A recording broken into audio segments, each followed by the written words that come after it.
Okay, right now it's snowing. I'm getting 12.8 off of that, and it could be just the batteries. Or it could be just coming in from here. Way to tell. Turning away, far away from the anything, and it's cloudy out there, so you're not going to get a lot of energy anyway. Let's see if that changed anything.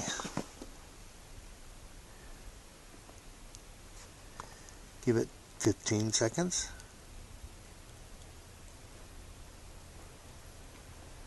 Since I did it, it doesn't. So I would say that's going to be my base point for the battery. Okay, now there's snow up against this baby. The sun should be somewhere there. Is there any direct connection with pointing it directly at the sun? No. So, I'm going to assume that this sun is being impeded by the snow.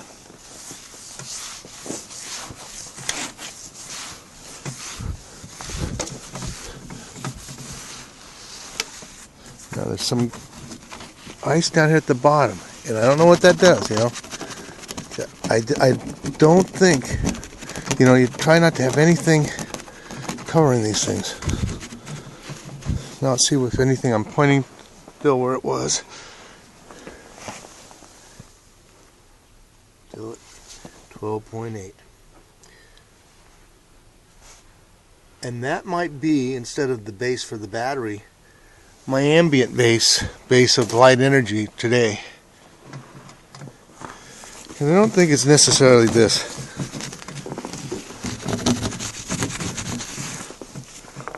Because, you know, if it was here, like trees can get there. But I would say, turn it this way. Well, I usually have it because that's my best part of the day. Plus, I get bouncing off of this at an angle from this direction, an angle from this direction. And that snow will bounce some light back to this. So it picks it up. And I can get a 14.9. But still, I think I'm going to call that the ambient temperature. They're going a little bit higher, 0.9. So I'm getting a little more efficiency because I moved the cell or the panel, and I moved it, and yeah, I'm getting up there a little more, and I took the snow off. Just going back, so.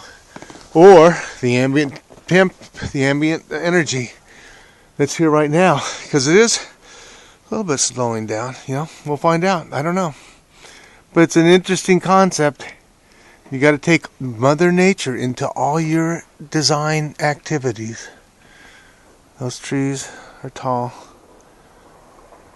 These hinder my solar power usage in the summertime, and I think I will take out a group of them, because honestly, if I did a flat panel here and I added more panels and I used less, I could save my trees on either side. I'm not going for a maximum efficiency. If I had to, I'd have to go, oh, in Barrow I have to cut down, well, there's no trees in Barrow. I don't think there's many trees in Barrow, but you have to cut down everything because the sun goes around like that. And to cut down those trees right there, that's kind of a sin at this point to me, because they're beautiful trees. And they're not diseased, you know. There's a lot of trees around here on the hillside that got the disease, but these are not. And there's just a little group of them in here.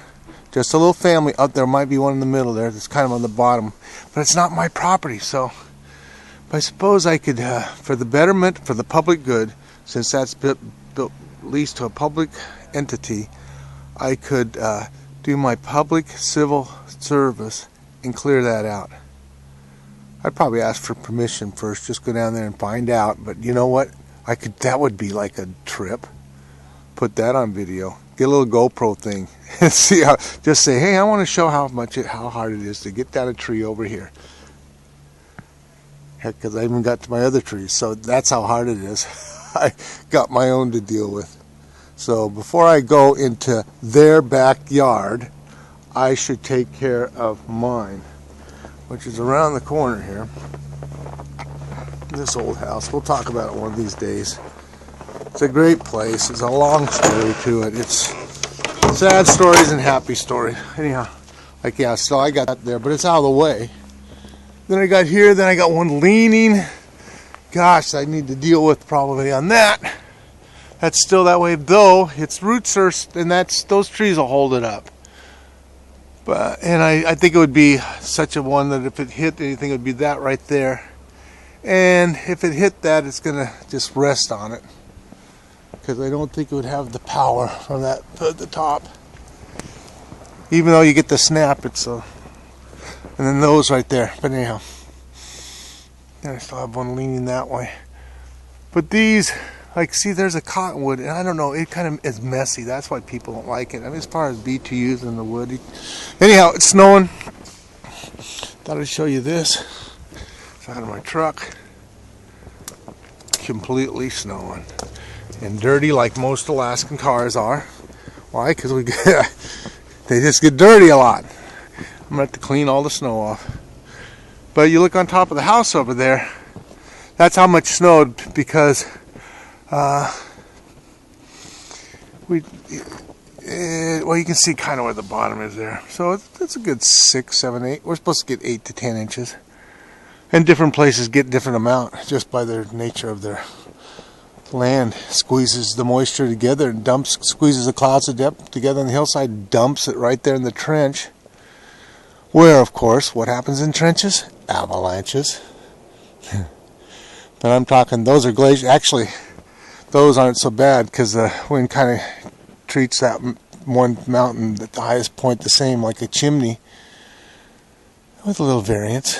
But still, where the really glaciers, they put them in those glacier valleys when it's like McKinley.